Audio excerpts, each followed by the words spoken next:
లో ఉండండి. నాగర్ కర్నూలు జిల్లా మాచారంలో సీఎం రేవంత్ రెడ్డి పర్యటిస్తున్నారు. ఈ సందర్భంగా మాట్లాడుతున్నారు. లైవ్ ద్వారా చూద్దాం. మంత్రివర్యులు నా కాప్తులు దామోదర్ రాజ నరసింహ గారు, ఈ కార్యక్రమంలో పాల్గొన్న పెద్దలు, వ్యవసాయ సాగునీటి పారుదల civil supplies minister Uttam Kumar Reddy గారు, అదేవిధంగా సోదరిమణి మంత్రివర్గ సభ్యులు శ్రీమతి సీతక్క గారు, అదేవిధంగా పెద్దలు మంత్రివర్గ సభ్యులు ఈ జిల్లా వాసి జూపల్లి కృష్ణారావు గారు, అదేవిధంగా మంత్రివర్గ సభ్యులు తుమ్మల నాగేశ్వరరావు గారు, మిత్రులు సోదరులు మంత్రివర్గ సభ్యులు పొంగులేటి శ్రీనివాస్ రెడ్డి గారు, వేదిక మీద ఉన్న మంత్రులందరూ, పార్లమెంట్ సభ్యులు, శాసనసభ్యులు, శాసన మండలి సభ్యులు, రాష్ట్ర ప్రభుత్వ అధికారులు, ప్రాణ సమానులైన మా నల్లమల్ల సోదర సోదరి మనలకు అందరికీ మనస్ఫూర్తిగా అభినందనలు, ధన్యవాదాలు. ఒకప్పుడు నల్లమల్ల ప్రాంతం అంటే వెనుకబడిన ప్రాంతం. ఈ ప్రాంతం అభివృద్ధి చేయాలి అనంటే ఎవరి తరము కాదు, ఎవరో నాయకుడు వచ్చి ఈ ప్రాంతాన్ని అభివృద్ధి చేయాలన్నట్టుగా మాట్లాడేవాళ్ళు. కానీ ఈనాడు మీ అందరి ఆశీర్వాదంతో, మీరు అభిమానంతో గుండెల్లో పెట్టుకొని భుజాల మీద మోసి కొండారెడ్డిపల్లి గ్రామం నుంచి ఈరోజు రాష్ట్రానికి నాయకత్వం వహించే తెలంగాణ రాష్ట్ర ముఖ్యమంత్రిగా ఇదే నల్లమల గడ్డ మీద నిలబడి మాట్లాడుతున్నా అంటే నా గుండె ఉప్పొంగింది. నా సంతోషానికి అవధులు లేవు. మన ప్రాంతం, ఈ ప్రాంతం నుంచి మహేంద్రనాథ్ గారు మీ అందరికీ తెలుసు. ఉమ్మడి రాష్ట్రంలో తెలంగాణ ప్రాంతం నుంచి ప్రాతినిధ్యం వహించిన మహేంద్రనాథ్ గారు నిజాయితీకి మారు పేరు. వారే కాదు, ఈనాడు ఈ ప్రాంతానికి సంబంధించిన మన బిడ్డ ఉత్తమ పార్లమెంటేరియన్ జైపాల్ రెడ్డి గారు దేశానికి వన్నె తీసుకొచ్చి పాలమూరు ప్రాంతం వాళ్ళు మేధావులు అని నిరూపించి ఉత్తమ పార్లమెంటేరియన్గా రాణించిన వాడు. వారే కాదు, మొట్టమొదటి హైదరాబాద్ రాష్ట్రం నిజాం సర్కారుల నుంచి స్వేచ్ఛ వాయువులు పీల్చుకున్న తర్వాత ఏర్పడ్డ మొట్టమొదటి రాష్ట్రానికి ముఖ్యమంత్రిగా మన పాలమూరు బిడ్డ బూర్గుల రామకృష్ణారావు గారు పరిపాలనను ఏ విధంగా చేయొచ్చో నిరూపించిన బిడ్డ పాలమూరు బిడ్డ బూర్గుల రామకృష్ణారావు గారు. మరి అలాంటి పాలమూరు ప్రాంతమన్నా, నల్లమల్ల అడవి ప్రాంతమన్నా నాకు ఎంతో గర్వకారణం. ఎవరైనా నీది పాలమూరు అని అడిగినా, నువ్వు నల్లమల్ల బిడ్డవా అని అడిగినప్పుడు నాకు చాలా సంతోషం కలుగుతుంది. నా ప్రాంతం ఒక గొప్ప ప్రాంతం. ఈ ప్రాంతం నుంచి వచ్చిన వాళ్ళము, మేం కష్టపడతాం, కష్టాన్ని నమ్ముకుంటామని చెప్పి గర్వంగా చెప్తా. పాలమూరు జిల్లా అంటే ఒకనాడు తట్ట పని, పార పని, మట్టి పని, ఎక్కడికైనా ముంబై అయినా పూనా అయినా ఎక్కడైనా వలస పోవాలంటే, ఎక్కడ ప్రాజెక్టులు కట్టాలన్నా, ఎక్కడ తట్ట పని, పార పని, మట్టి పని ఉందంటే పాలమూరు నుంచే పిలిచేవాళ్ళు. అది మనకు అవమానం కాదు. పాలమూరు జిల్లా ప్రజలు కట్టిన ప్రాజెక్టులు ఈ దేశం నలుమూలల ఈనాడు సాగునీరును అందిస్తున్నాయంటే మన రక్తాన్ని చెమటగా మార్చి ఈ మట్టి పని చేయబట్టి ఈ ప్రాజెక్టులు పూర్తయి ఈ దేశం ఇవాళ సస్యశ్యామలంగా మారింది. అదేవిధంగా సోదరులారా, ఇవాళ ఈరోజు ఈ నల్లమల్ల అటవీ ప్రాంతంలో నల్లమల్ల డిక్లరేషన్ మా సహచర మంత్రివర్గ సభ్యుల మధ్యలో ఈరోజు డిక్లేర్ చేసుకుంటున్నాము అని అంటే, ఆనాడు ఎన్నికల సమయంలో వచ్చినప్పుడు మీరు డాక్టర్ వంశీకృష్ణ గారిని 50,000 మెజారిటీతో గెలిపించండి, మళ్ళీ ముఖ్యమంత్రిగా ఈ ప్రాంతానికి వస్తా,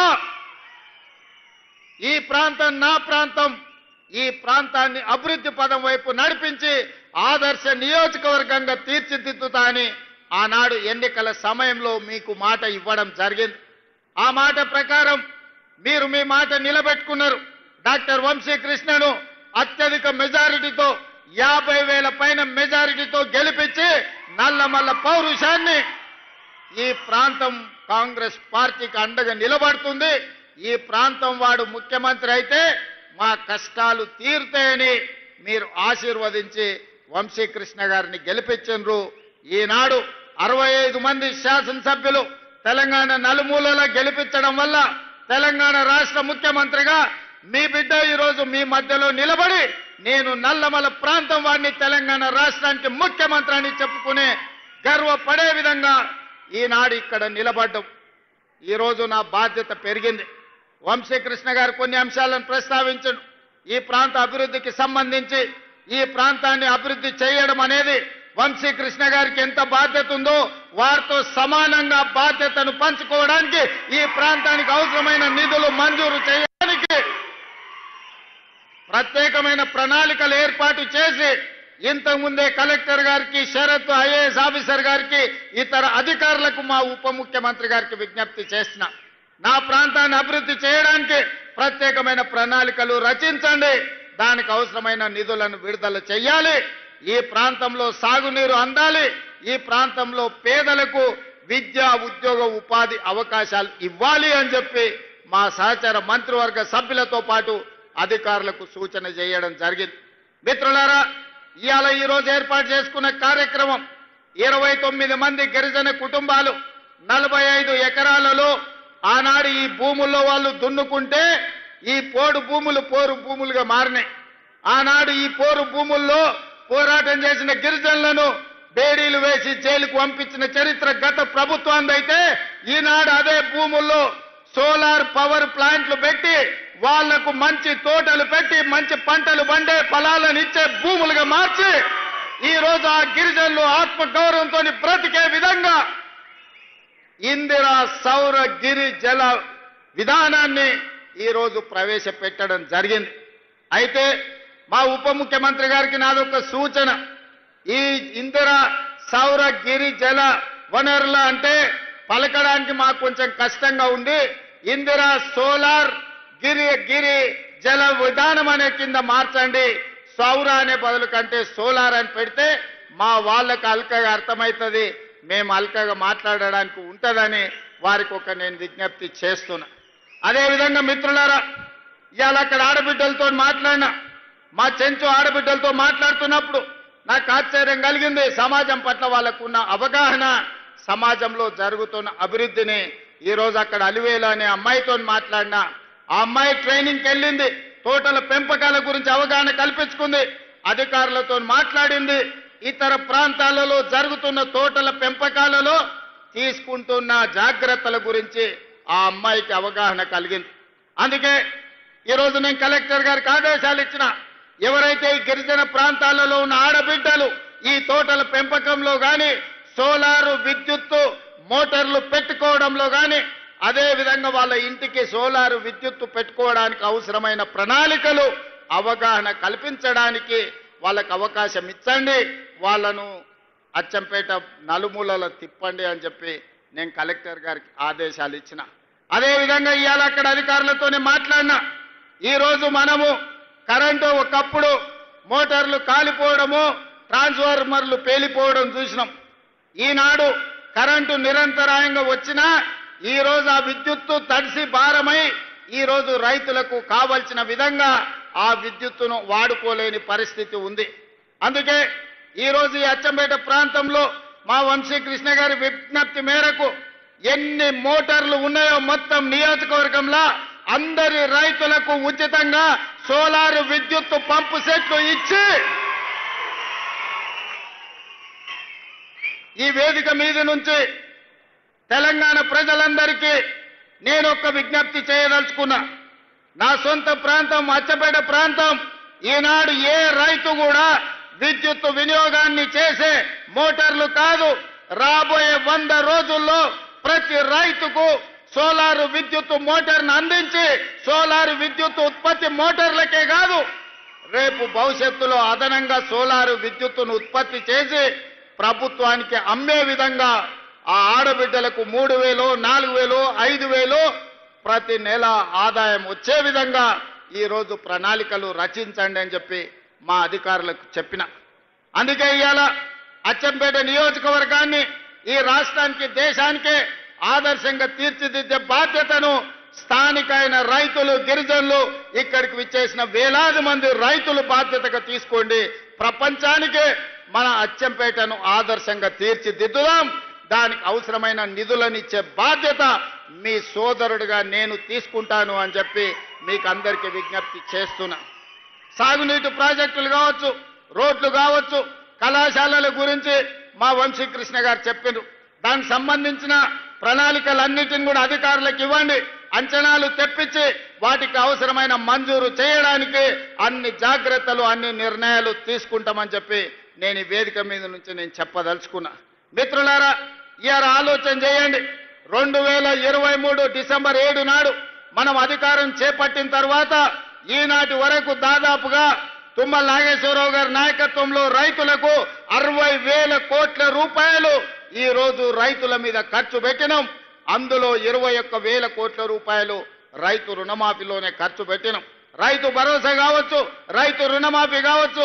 అదే విధంగా ఒకనాడు పంట పండిస్తే మీరు ఒరేసుకుంటే ఉరేసుకున్నట్టే అని ఆనాటి ముఖ్యమంత్రి గారు మాట్లాడినారు, మీకు అందరికీ తెలుసు. కానీ ఆయన మాత్రం ఆయన ఫామ్ హౌస్లో 150 ఎకరాలలో ఒరేసుకొని 4,200కు క్వింటాలు అమ్ముకున్నాడు. సరే, దొరగారి పంట పొలంలో మరి బంగారం పండిందేమో నాకైతే తెలియదు, కానీ పేదలు పండించిన ఒడ్లు కొనను అన్నాడు. కానీ మన ప్రభుత్వం వచ్చిన తర్వాత మీరు వరి పండించండి, సన్నాలు పండించండి, మీకు గిట్టుబాటు ధరనే కాదు మీకు 500 రూపాయల బోనస్ ఇచ్చి రైతులను ఆదుకుంటాం, పండించండి అని అంటే మొన్నటి ఎండాకాలంలో యాసంగిలో 1,56,00,000 మెట్రిక్ టన్నుల మీరు ఒడ్లు పండించి దేశంలోనే చరిత్ర సృష్టించారు. ఈసారి వానకాలంలో కూడా అత్యధికంగా 1,35,00,000 మెట్రిక్ టన్నుల ఒడ్లు ఉత్పత్తి చేసి దేశంలోనే అత్యధికంగా ఈ సంవత్సరంలో దాదాపుగా 2,80,00,000 పైచలకు లక్షల క్వింటాళ్ళ ఒడ్లు మీరు పండించారు. అంటే ఈరోజు వరి పండిస్తే ఉరేసుకోవాలనే కాడ నుంచి వరి పండిస్తే గిట్టుబాటు ధరనే కాదు మీకు 500 రూపాయల బోనస్ ఇస్తామని చెప్పినాం. ఆనాడు సన్నాలు పండించండి నేను అన్నప్పుడు కొంతమంది అవహేళన చేసిరు. సన్నాలు పండించమంటుండు ఈ సన్నాసి అని ఒక నాయకుడు అన్నాడు. కానీ ఇవాళ మా పేదలు మా ఆడబిడ్డలు ఇక్కడ ఉన్నారు, అక్కడ పక్కన చాలా మంది మా అక్కలు మా సోదరిమణులు ఉన్నారు. వాళ్ళని నాకు కొంచెం దూరంగా కూర్చోబెట్టారు. కానీ నేను వాళ్ళందరినీ చూస్తున్నా, మా అక్కలందరూ చేయొద్దండి. అక్క మీకు సన్న బియ్యం వచ్చినాయా రాలేదా? ఇవాళ సన్న బియ్యం ద్వారా మీ పిల్లలకు మంచి అన్నం వండి పెడుతుండ్రా లేదా? మీ ఇంటాయనకు 3 పూటల భోజనం పెడుతుండ్రా లేదా? ఒక్కసారి చెప్పండి. ఇవాళ మా అక్కల ఆడబిడ్డల కళ్ళల్లో సంతోషం చూడండి. ఆయల్ల రేషన్ షాపులో పోతే బియ్యం తెచ్చుకుంటే బర్రెలకు దానా కింద వాడేది, లేకపోతే రేషన్ షాపోడే కిలోకు 10 రూపాయలు మనకిచ్చి వాడే కొనుక్కునేది. కానీ ఇవాళ ఉత్తమ్ కుమార్ రెడ్డి గారి మంత్రిగా ఈరోజు సన్న బియ్యం ప్రతి పేదవాడికి అందించడం ద్వారా బుక్కెడు బువ్వ ఇవాళ సన్న బియ్యంతో మనం తింటున్నాం. మేమందరం మీకు ఇవ్వడం కాదు, పేదవాళ్ళ ఇళ్లలో నేను, మా ఉప ముఖ్యమంత్రి గారు, మా వ్యవసాయ శాఖ మంత్రి గారు, మా సాగునీటి పారుదల శాఖ మంత్రి గారు, ప్రతి మంత్రి, మా రెవెన్యూ మంత్రి గారి ఇండ్లల్లో పేదవాళ్ళ ఇంటికి వెళ్ళి వాళ్ళు వండిన సన్న బియ్యమే మేము తినొచ్చిన మాట వాస్తవం కాదా? ఆయల్లో సన్నాలు వండియబట్టి ఈనాడు పేదలకందరికీ ఈరోజు సన్న బియ్యం ఇవ్వడం ద్వారా ఈరోజు రేషన్ బియ్యం మనము ఆత్మ గౌరవాన్ని పెంచే విధంగా అవి వండుకొని తింటున్నాము అని అంటే రైతులు పండించే సన్న బియ్యం మళ్ళీ రైతులకే మీరు వడ్లు పండిస్తే వాటిని బియ్యంగా మార్చి మళ్ళీ పేదలకే సన్న బియ్యం అందిస్తున్నాం. ఈ ప్రభుత్వం మీకు రైతులకు ఉచిత కరెంట్ ఇవ్వడమే కాదు, ప్రతి పేదవాడి ఇంటికి 50 లక్షల పేదలకు 200 యూనిట్లు ఈనాడు ఉచితంగా ఉచిత విద్యుత్ ఇస్తున్న మాట నిజం కాదా?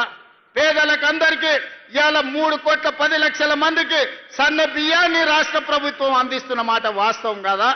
ఇవాళ మా ఆడబిడ్డలు మా అక్కలిడికి వచ్చారు. మా మంత్రి పొన్నం ప్రభాకర్ గారు వేదిక మీద ఉన్నారు. మహాలక్ష్మి పథకం ద్వారా మా ఆడబిడ్డలకు ఆర్టీసీ బస్సుల్లో ఉచిత ప్రయాణం అందించినాం. ఒకనాడు అమ్మగారి ఇంటికి వెళ్ళాలన్నా, అమ్మవారిని దర్శించుకోవాలంటే ఇంటాయన దగ్గర చేయి చాపాల్సిన పరిస్థితి. ఇవాళ మా అక్కలకి ఇంటాయన ఆఫీసుకు పోతే అమ్మవారి దర్శనం చేసుకొని అమ్మగారి ఇంటికి పోయి పలకరించి మళ్ళా సాయంత్రానికి ఉచితంగా ఇంటికి వచ్చే ఏర్పాటు మా ఆర్టీసీ బస్సుల్లో మహాలక్ష్మి పథకం ద్వారా ఉచిత ఆర్టీసీ బస్సు ప్రయాణం ఇచ్చినాం.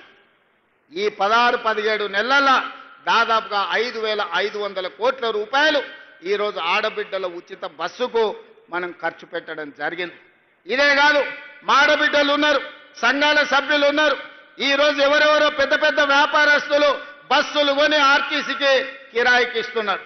కానీ మా ఆడబిడ్డలకు సంఘాలకు 600 బస్సులు ఇచ్చి 150 బస్సులు నేనే ప్రారంభించిన. ఇవాళ ఆడబిడ్డలే బస్సులు కొని ఆర్టీసీకి కిరాయికి పెట్టి లక్షాధికారులను ఇవాళ కోటీశ్వరులను చేసే విధంగా ఆడబిడ్డలకు ఆర్టీసీ బస్సుల యజమానులను చేసింది మన ప్రభుత్వం కాదా? ఒకసారి ఆలోచన చేయండి. ఇదే కాదు, ఇవాళ సోలార్ పంపు సెట్లు పెట్టుకున్నాం. ఇక్కడ సోలార్ విద్యుత్ ఉత్పత్తి చేస్తున్నాం. ఒకనాడు ఏమనేది, సోలార్ అంటే అదాని అనేటోళ్ళు, పెట్రోల్ బంకుల వ్యాపారం అంటే అంబానీలు అనేటోళ్ళు. కానీ ఇవాళ మా ఆడబిడ్డలకు 1000 మెగావాట్ల సోలారు విద్యుత్ ఉత్పత్తి చేసే ఒప్పందాలు బట్టి విక్రమార్క గారితో చేయించి సోలారు ఉత్పత్తి చేయండి, కోటీశ్వర్లు గాంధీ అని చెప్పి 1000 మెగావాట్లు వాళ్లకు బ్యాంకు ద్వారా లోన్లు ఇప్పించి ఇవాళ ఒప్పందాలు చేయించినాం. ఇవాళ రిలయన్స్ పెట్రోల్ బంకులు కాదు, మా మహిళా శక్తి, ఇందిరా మహిళా శక్తి పెట్రోల్ బంకులు వచ్చినాయి. నారాయణపేటలో నేనే స్వయంగా వెళ్ళి మా ఆడబిడ్డలు నడుపుతున్న పెట్రోల్ బంకును ప్రారంభించి మా ఆడబిడ్డలు పెట్రోల్ బంకులు నడపగలరని ఇవాళ ఆడబిడ్డలను పెట్రోల్ బంకుల యజమానులను ఇవాళ మనం చెయ్యలేదా? మీరు ఆలోచన చేయండి. ఇదే కాదు, హైటెక్ సిటీ అన్న శిల్పారామం చుట్టుముట్టుతంటే కోటీశ్వరులే ఉంటారు, మల్టీనేషనల్ కంపెనీలు ఉంటాయని చర్చ జరిగేది. విప్రో, ఇన్ఫోసిస్, మైక్రోసాఫ్ట్ లాంటి ప్రపంచ దిగ్గజ కంపెనీలకు అక్కడ ఆఫీసులు ఉన్నాయి. కానీ అక్కడనే 3.5 ఎకరాల స్థలం మా మహిళా సంఘాలకు ఇచ్చి వాళ్ళు ఉత్పత్తి చేసే వస్తువులను అమ్ముకోవడానికి ప్రపంచ కంపెనీలతో పోటీ పడే విధంగా మా ఆడబిడ్డలకు శిల్పారామం పక్కన 3.5 ఎకరాల భూమి కేటాయించి 106 స్టాళ్లు పెట్టి వాళ్ళ ఉత్పత్తులన్నిటిని అమ్ముకోవడానికి వాళ్ళ ఆత్మ గౌరవం నిలబడే విధంగా అదాని అంబానీలతో పోటీ పడే విధంగా ఇవాళ మా ఆడబిడ్డలకు అవకాశం కల్పించింది. నేను ఒకటే చెప్పిన మా మంత్రివర్గ సహచరులకు, మా అధికారులకు, రాబోయే రోజుల్లో 2029 లోపల 1 కోటి మంది ఆడబిడ్డల్ని కోటీశ్వరులుగా చేసే విధంగా లక్ష్యం పెట్టుకోండి. ఆ దిశగా పనిచేద్దాం. ఆడబిడ్డ చేతిలో రూపాయి ఉంటే వాళ్ళ పిల్లలకు ఉపయోగపడుతుంది, వాళ్ళ కుటుంబం బాగుపడుతుంది. ఒక్క ఆడబిడ్డ ఆర్థికంగా నిలబడితే కుటుంబాన్ని మొత్తం నిలబెడుతుంది. అదే 1 కోటి మంది ఆడబిడ్డలు ఆర్థికంగా నిలబడితే తెలంగాణ రాష్ట్రం ప్రపంచానికి ఆదర్శంగా మారి అత్యధిక ధనిక రాష్ట్రంగా తెలంగాణ రాష్ట్రాన్ని మన ఆడబిడ్డలు తీర్చిదిద్దడానికి అవకాశం ఉన్నది. అందుకే ఇవాళ ఆడబిడ్డల్ని ఆర్థికంగా నిలబెట్టాలన్న ఆలోచనతోటి అన్ని ప్రణాళికలు చేస్తూ మనం ముందుకు వెళ్తున్నాం. ఒక పక్కన రైతులకు గిట్టుబాటు ధర అందించడమే కాకుండా బోనస్లు ఇచ్చి రైతులకు రైతు రుణ విముక్తి చేసి రైతులను ఆదుకున్నాం. అదేవిధంగా విద్యార్థులు, నిరుద్యోగ యువకులు ఆనాడు ప్రభుత్వంలో నోటిఫికేషన్ల కోసం నిరసనలు తెలిపి ధర్నాలు చేసి అంతకంటే వెనక్కి వెళ్తే తెలంగాణ రాష్ట్ర సాధనలో ఉద్యమాలు చేసి పోరుబాట వట్టి అమరులై ఆనాడు ప్రాణాలు అర్పించే తెలంగాణ రాష్ట్రం తెస్తే ఉద్యోగ నోటిఫికేషన్లు ఆ ప్రభుత్వం ఇయ్యలేదు. కానీ మనం వచ్చిన తర్వాత మొదటి సంవత్సరంలోనే దాదాపుగా 60,000 ఉద్యోగ నియామకాలు ఇచ్చి దేశంలోనే మొదటి రాష్ట్రంగా ఉద్యోగ నియామకాలు అందించిన ప్రభుత్వ ఉద్యోగాలు 60,000, ప్రైవేటు ఉద్యోగాలు 1,00,000 ఉద్యోగాలు. ఈ మొత్తం 16 నెలల్లో 1,50,000 ఉద్యోగాలు అందించి ఈ రోజు నిరుద్యోగులను ఆదుకున్నాం. ఆనాటి ప్రభుత్వంలో నోటిఫికేషన్ల కోసం చిక్కడపల్లిలో ధర్నాలు జరిగేది. ఆనాటి ప్రభుత్వంలో ఉస్మానియా, కాకతీయ యూనివర్సిటీలో ప్రభుత్వ నోటిఫికేషన్లు ఇవ్వండి అని ఉద్యమాలు జరిగినాయి. కానీ మన ప్రభుత్వంలో నోటిఫికేషన్లు ఇస్తుంటే మీద నోటిఫికేషన్లు ఇస్తే మాకు కష్టమవుతుంది, నిదానంగా నోటిఫికేషన్లు ఇవ్వండి, నోటిఫికేషన్లు కొన్ని తగ్గించండి అని చెప్పి ధర్నాలు చేసే పరిస్థితి వచ్చింది. దేశంలో ఎక్కడ కూడా ఇస్తున్న నోటిఫికేషన్లను కొంత వాయిదా వేయమని ధర్నాలు జరగలే. అంటే నిరుద్యోగ యువకుల పట్ల మాకున్న చిత్తశుద్ధి, దీన్ని బట్టి మీరు అర్థం చేసుకోండి. అదేవిధంగా విద్యకు సంబంధించి అన్ని యూనివర్సిటీలలో 12 యూనివర్సిటీ వైస్ ఛాన్సలర్లు నియమించడమే కాదు, ఖాళీలను భర్తీ చేసి పిల్లలకు నాణ్యమైన చదువు చెప్పించాలి. పిల్లలు చదువుకున్నప్పుడే ఈ దేశ భవిష్యత్తు తరగతి గదుల్లో ఉంది, వాళ్లకు నాణ్యమైన విద్యను అందించండి. అప్పుడే ఈ రాష్ట్రం దేశానికి ఆదర్శంగా ఉంటుంది అని చెప్పి ఉద్యోగ నియామకాలు చేపట్టినాం. ఇవే కాదు, ఎస్సీ, ఎస్టీ, బీసీ, మైనారిటీ వివిధ రెసిడెన్షియల్ స్కూళ్లు ఎక్కడ బిల్డింగ్ లేక చిన్న చిన్న రూముల్లో పోల్ట్రీ ఫాముల్లో నడుపుతుంటే Young India integrated residential schools 25 ఎకరాలలో 200 కోట్ల రూపాయలతోని ప్రతి నియోజకవర్గంలో ఒక యంగ్ ఇండియా ఇంటిగ్రేటెడ్ రెసిడెన్షియల్ స్కూళ్లను అందించి పేదలకు విద్యను అందించాలి, ఆ పిల్లల భవిష్యత్తును తీర్చిదిద్దాలి అని ఇవాళ మన ప్రభుత్వం ప్రణాళికబద్ధంగా ముందుకు వెళ్తుంది. మిత్రులారా, ఇవాళ ఆలోచన చేయండి. రైతులు కావచ్చు, మహిళలు కావచ్చు, విద్యార్థి నిరుద్యోగ యువకులు కావచ్చు, ఈ రాష్ట్రానికి తీసుకొస్తున్న పెట్టుబడులు కావచ్చు, 16 నెలల్లో 3 లక్షల కోట్ల రూపాయల పెట్టుబడులు తెచ్చి ప్రపంచ దిగ్గజ కంపెనీలను హైదరాబాద్కు రప్పించి ఈ రోజు అభివృద్ధి పదం వైపు మనం నడిపిస్తున్నాం. పోయిన సంవత్సరాన్ని మొత్తం లెక్కగట్టి కేంద్ర ప్రభుత్వం నిత్యావసర వస్తువులను నియంత్రించడంలో ఏ రాష్ట్రం విజయం సాధించింది అంటే కేంద్ర ప్రభుత్వమే ప్రకటించింది. తెలంగాణ రాష్ట్ర ప్రభుత్వం నిత్యావసర వస్తువులను నియంత్రించి పేదలకు అందుబాటులో తీసుకొచ్చింది. నెంబర్ 1 రాష్ట్రం తెలంగాణ రాష్ట్రం అని కేంద్ర ప్రభుత్వమే ఇచ్చింది. కేంద్రంలో మన ప్రభుత్వం లేదు, పరాయి పార్టీకి సంబంధించిన ప్రభుత్వం ఉన్నా మనల్ని అభినందించక తప్పలేదు. శాంతి భద్రతలకు సంబంధించి దేశం మొత్తం అన్ని రాష్ట్రాలలో పోటీ పెడితే శాంతి భద్రతలు తెలంగాణ రాష్ట్రంలోనే అత్యంత మెరుగ్గా ఉన్నాయి. నెంబర్ 1 శాంతి భద్రతలను కాపాడిన రాష్ట్రంగా తెలంగాణ రాష్ట్రాన్ని ఈ రోజు కేంద్ర ప్రభుత్వం ప్రకటించాల్సి వచ్చింది. నిరుద్యోగ సమస్యను పరిష్కరించడంలో దేశంలో ఉన్న అన్ని రాష్ట్రాల పోటీ జరిగింది. నిరుద్యోగ సమస్యని నిర్మూలించడంలో తెలంగాణ రాష్ట్రం నెంబర్ 1 అని కేంద్ర ప్రభుత్వమే నెంబర్ 1 రాష్ట్రంగా తెలంగాణ రాష్ట్రాన్ని ఇవాళ కేంద్ర ప్రభుత్వం ప్రకటించాల్సిన పరిస్థితి వచ్చింది.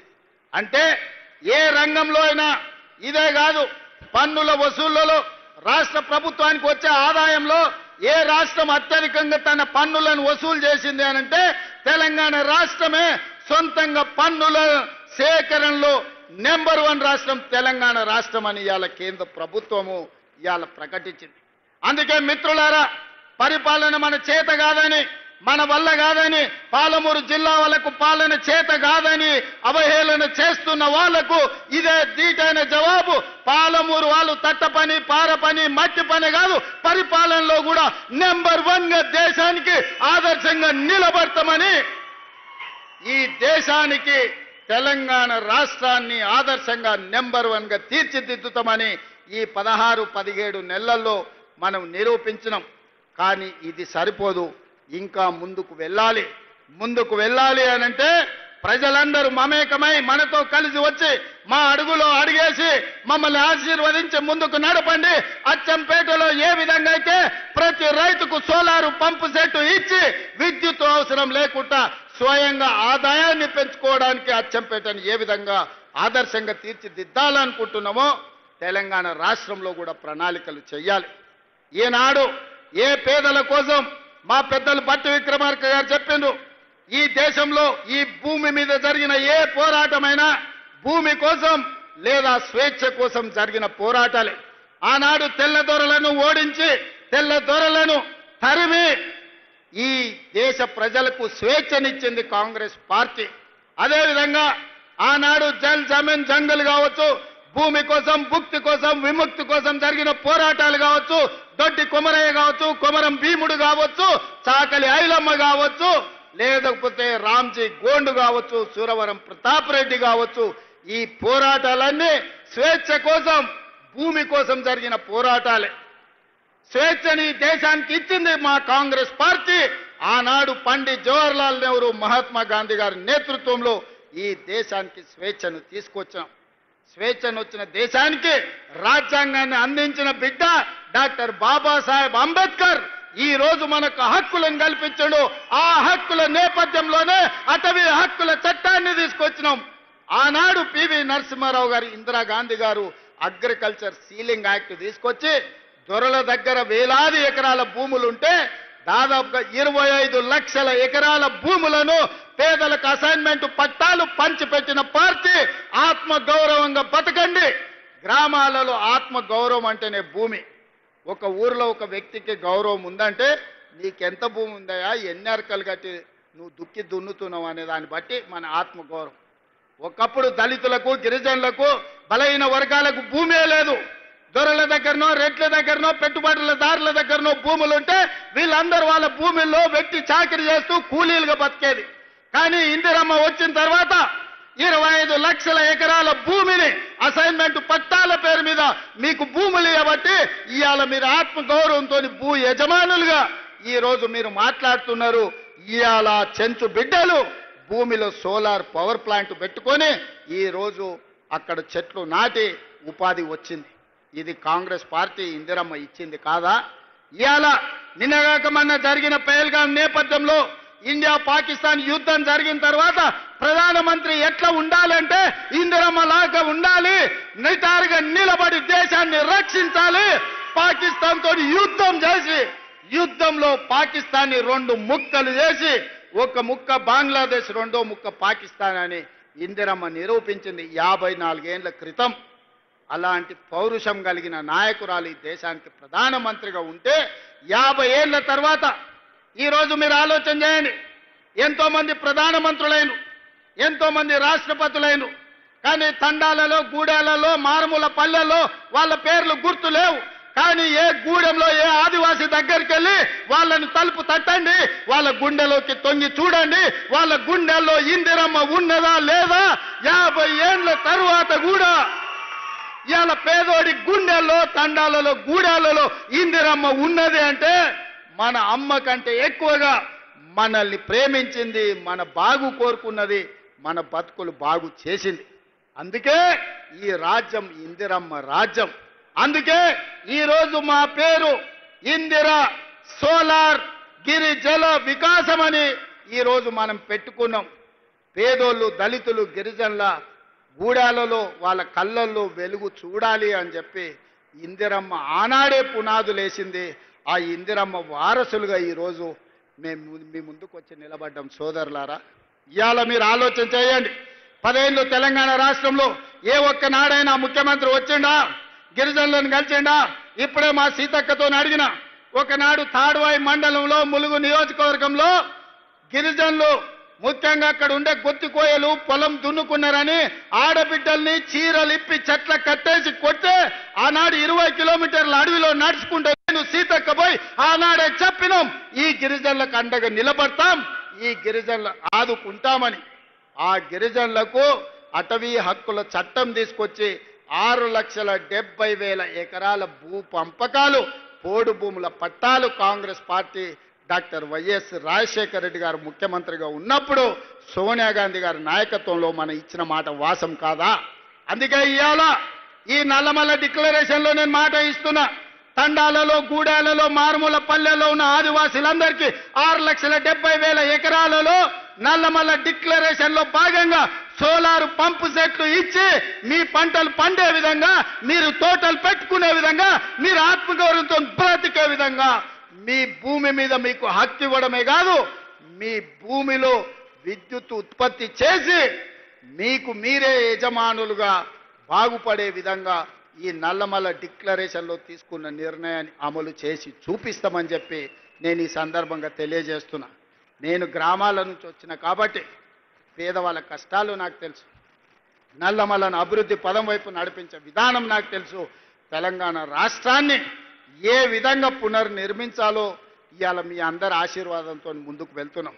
కొంతమంది కుట్రలు చేయొచ్చు, కుతంత్రాలు చేయొచ్చు, వాళ్ళకున్న అక్రమ సంపాదనతో సోషల్ మీడియాలో మన మీద దుమ్మెత్తి పొయ్యొచ్చు, కానీ నిజం అనేది తెలుస్తుంది.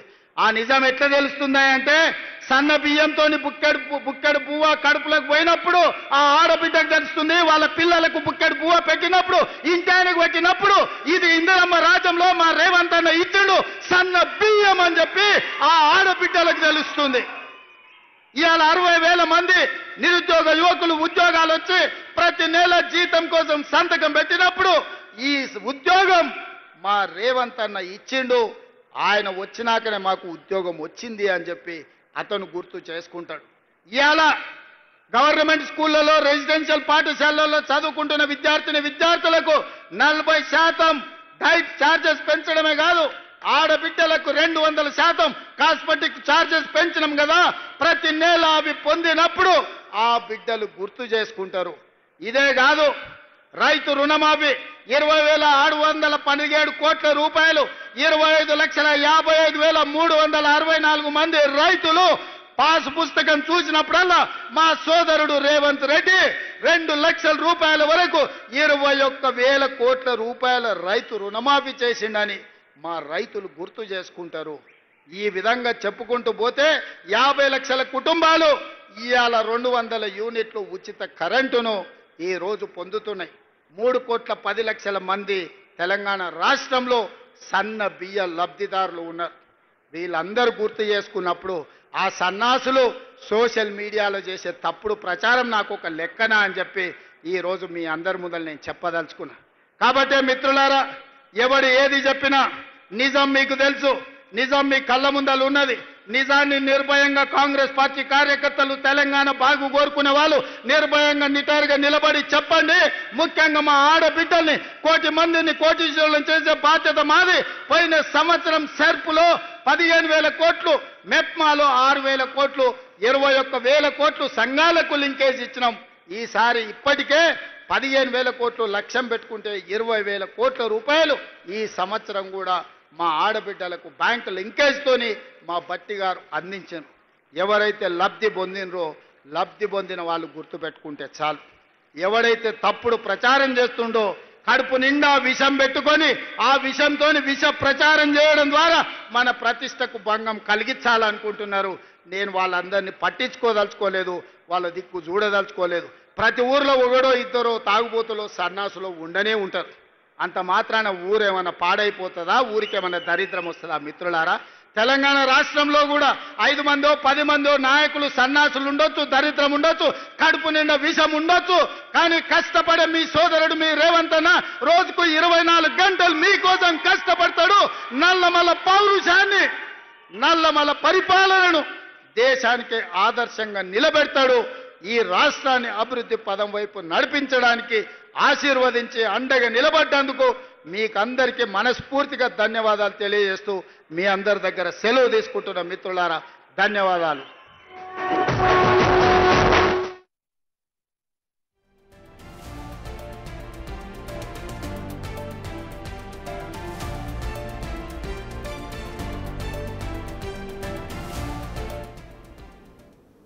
ఇందిరా సౌరగిరి జల వికాస పథకానికి రేవంత్ రెడ్డి అంకురార్పణ చేశారు. ఆ తర్వాత లబ్ధిదారులతో కూడా సీఎం ముఖాముఖి నిర్వహించారు.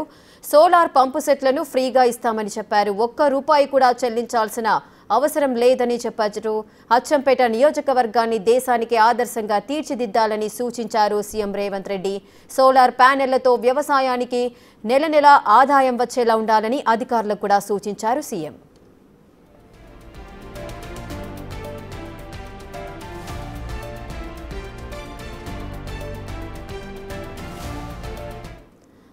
రెటిగా సోలార్ జలగిరికి సంబంధించిన గ్రిడ్ ఎలా కనెక్ట్ చేయాలో అధికారులకు కూడా ప్లాన్ చేయాలని సూచించారు. ఇందుకోసం స్పెషల్ ఆఫీసర్ని కూడా నియమించాలంటూ ఆదేశించారు. నిత్యావసరాల ధరలు తగ్గించడంలో కూడా ప్రభుత్వం అయితే ముందుంటుంది అని చెప్పుకొచ్చారు. అదేవిధంగా చెక్కులను కూడా పంపిణీ చేస్తున్న దృశ్యాలను కూడా మనం చూసాము. అదేవిధంగా మనమే నెంబర్ 1 నిత్యావసరాలను తగ్గించడానికి అంటూ కూడా సీఎం రేవంత్ రెడ్డి సభలో ప్రసంగించిన దృశ్యాలను కూడా మనం చూసాము. చెంచులకు ముఖ్యంగా ఈ పథకం ద్వారా చేయూత అందించబోతోంది ప్రభుత్వం. పోడు భూముల్లో వ్యవసాయం చేస్తున్న రైతులందరికీ కూడా రానున్న 5 ఏళ్లలో సోలార్ పంపు సెట్ల ద్వారా నీరు అందించాలనేదే ఈ పథకం యొక్క ముఖ్య లక్ష్యం అంటూ కూడా చెప్పారు. విద్యుత్ సదుపాయం లేని పోడు భూములకు పూర్తి రాయితీతో ఈ సోలార్ పంపు సెట్లు ఏర్పాటు చేసి నీరు అందించబోతున్నట్లుగా కూడా చెప్పారు. అదేవిధంగా రాష్ట్రంలో పోడు భూములను వ్యవసాయ యోగ్యంగా మార్చేందుకైతే ఈ పథకాన్ని తీసుకొచ్చారు. ఈ పథకమే ఇందిరా సౌరగిరి జల వికాస పథకం. సో దీనికి సంబంధించి పోడు భూములకు పంపు సెట్ల ద్వారా నీళ్లు అందించేందుకు ఒక్కో యూనిట్కు సుమారు 6 లక్షల చొప్పున ఎస్టీ ప్రత్యేక అభివృద్ధి నిధి నుంచి కూడా కొన్ని నిధులు ఖర్చు చేయబోతున్నట్లుగా చెప్పారు. మొదట 600 కోట్లు, అదేవిధంగా ఒక్కో ఏడాదికి 3,000 కోట్ల చొప్పున నిధులు మంజూరు చేయబోతున్నారు. ఇక సీఎం రేవంత్ రెడ్డి ప్రసంగించిన అనంతరం కూడా ముఖ్య నేతలంతా కూడా సభపైకి చేరుకున్నారు. ఇక సీఎం యొక్క రేవంత్ రెడ్డి యొక్క చిత్రపటాన్ని బహూకరిస్తున్న దృశ్యాలను మనం చూస్తున్నాము. ఈ కార్యక్రమంలో CM Revanth Reddy, deputy CM Bhatti Vikramarka కూడా పాల్గొన్నారు. మంత్రులు కూడా పాల్గొన్నారు. వాళ్ళందరికీ కూడా బహుమానాలు అందజేయడాన్ని కూడా మనం ప్రత్యక్షంగా చూస్తున్నాం. ట్రైబల్ వెల్ఫేర్ సెక్రటరీ గారు శరత్ గారు ఒక జ్ఞాపిక అందజేస్తారు. ఇందిరా సౌర గిరి జల వికాసం మెమెంటోగా ఆనరబుల్ సీఎం గారికి అందజేస్తుంది ట్రైబల్ వెల్ఫేర్ డిపార్ట్మెంట్. ఒక్కసారి చూడండి ముఖ్యమంత్రి గారి చేతిలో ఏముందో. అది పులి, నల్లమల పులి అభయారణ్యంలో అంతే ధీమాగా సంచరించాలన్నది అభయారణ్యం యొక్క లక్షణం. మరి తెలంగాణ ప్రజాపాలనా ప్రభుత్వంలో ప్రజల వల్ల, ప్రజల చేత, ప్రజల కోసం నడిచే ప్రభుత్వం కూడా ప్రతి మంచికి అభయాన్ని ఇచ్చి ముందుకు జరగాలని కాంక్షిస్తున్న వేళ జిల్లా కలెక్టర్ శ్రీ సంతోష్ గారి పక్షాన ఆనరబుల్ సీఎం గారికి, ఆనరబుల్ డిప్యూటీ సీఎం గారికి, ఆనరబుల్ మినిస్టర్స్ కి, ఆనరబుల్ ఎమ్మెల్సీస్ కు, ఎమ్మెల్యేస్ కు జ్ఞాపికలు బహుకరణ జరుగుతోంది.